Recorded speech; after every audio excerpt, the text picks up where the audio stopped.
So guys, நிறைய நெகிழ்ச்சியான சம்பவங்கள் பார்த்தோம்னா நிறைய தளபதி பண்ணிட்டு வந்துட்டுருக்காரு.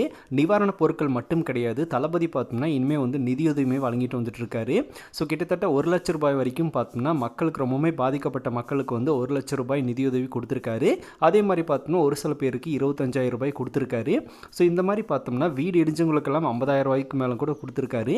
இந்த மாதிரி பார்த்தோம்னா யார் யாருக்கு எந்தெந்த அளவுக்கு பாதிப்பு இருக்கோ அந்ததுக்கு ஏற்ற மாதிரி பார்த்தோம்னா நிதியுதவியுமே தளபதி பண்ணிட்டு வந்துட்டுருக்காரு. அதுக்குண்டான செக்கெல்லாம் பார்த்தோம்னா கொடுத்துட்டாரு அப்படிங்கிற நியூஸ் வெளியே வந்துருச்சு. இது மட்டும் கிடையாது, நிவாரணப் பொருட்கள் வழங்கும் போது தளபதியே பார்த்தோம்னா எல்லாருக்குமே வந்து அவரோட கையாலேயே கொடுக்கணும் அப்படின்னு முடிவு பண்ணி தளபதியே பார்த்தோம்னா எல்லாருக்குமே கொடுத்துட்ருக்காரு. இப்போ வரைக்கும் பார்த்தோம்னா தொடர்ந்து போயிட்டே தான் இருக்குது. ஒரு சின்ன பிரேக் எடுத்துக்கிட்டு கூட பார்த்தோம்னா கொடுக்கலாம், ஆனால் தளபதி அதை கூட பண்ணாமல் கொடுத்துட்டே இருக்காரு.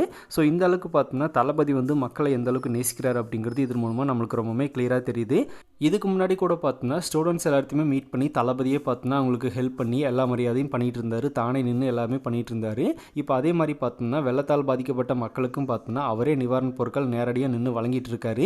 வேற யாரும் வேணா நானே பண்ணுறேன் அப்படின்னு சொல்லி தளபதி முன்னெடுத்து பண்ணிட்டு இருக்காரு. இது எல்லாத்தையும் தாண்டி இன்னும் பண உதவி தேவைப்படுற மக்களுக்காக பார்த்தோம்னா யாருக்கெல்லாம் என்னென்ன தேவைப்படுது அது எல்லாத்தையுமே பண்ணுங்க அப்படின்னு மக்கள் இயக்கத்துக்கிட்ட சொல்லியிருக்காரு. அவங்களும் பார்த்தோம்னா அதுக்குண்டான ஸ்டெப் எடுத்துட்டு இருக்காங்க. ஸோ எந்த அளவுக்கு இங்கே பாதிப்பு ஏற்பட்டிருக்கு அப்படிங்கிறதையும் கேட்டு தெரிஞ்சுக்கிட்டாரு. ஒவ்வொருத்தரும் பார்த்தோம்னா தளபதி கிட்ட வந்து எங்களுக்கு இந்த மாதிரியான பிரச்சனைகள் இருக்குது அப்படின்னு தளபதி கிட்ட சொல்கிறாங்க. அவரும் பார்த்தோம்னா காது கொடுத்து கேட்டு அதை வந்து சரி பண்ணுங்க அப்படின்னு மக்கள் இயக்கத்து மூலமாக சொல்லியிருக்காரு. இதை விட பார்த்தோம்னா நிவாரணப் பொருட்கள் கொடுத்துட்டு இருக்கும்போது இடையில பார்த்தோம்னா நம்ம ஃபேன்ஸ் வேறு பசங்க பொண்ணுங்க அப்படின்னு எல்லாருமே பார்த்தோம்னா தளபதியோட செல்ஃபி இருக்கிறதுக்காக உள்ள விட வந்துடுறாங்க. அவங்களுக்கும் பார்த்தோம்னா ரெஸ்பெக்ட் கொடுத்து தளபதி அந்த இடத்துல செல்ஃபியும் எடுத்துக்கிறாரு. அதே டைம் பார்த்தோம்னா அதை வந்து முகல் சுளிக்காமையும் காட்டிக்கிறாரு. அந்தளவுக்கு பார்த்தோம்னா சிரிச்ச முகத்தோடைய நிவாரணப் பொருட்களும் கொடுக்குறாரு, ஃபேன்ஸ்க்கு செல்ஃபியும் கொடுக்குறாரு. இதெல்லாம் மிகப்பெரிய விஷயம் தான். அந்தளவுக்கு பார்த்தோம்னா தளபதி எல்லாரோடையும் ஹம்பிளாக பழகிட்டு இருக்காரு. ஸோ இதெல்லாம் பார்க்கும்போது தளபதி ஃபேனாக நம்மளுக்கு ரொம்பவே பெருமையாக இருக்குது அப்படின்னு தான் சொல்லணும். இன்னும் பார்த்தோம்னா நிவாரணப் பொருட்கள் கொடுத்து முடியல, நிறைய பேர் இருக்காங்க. எல்லாருக்குமே தளபதி ஒவ்வொருத்தருக்காக கொடுத்துட்ருக்காரு.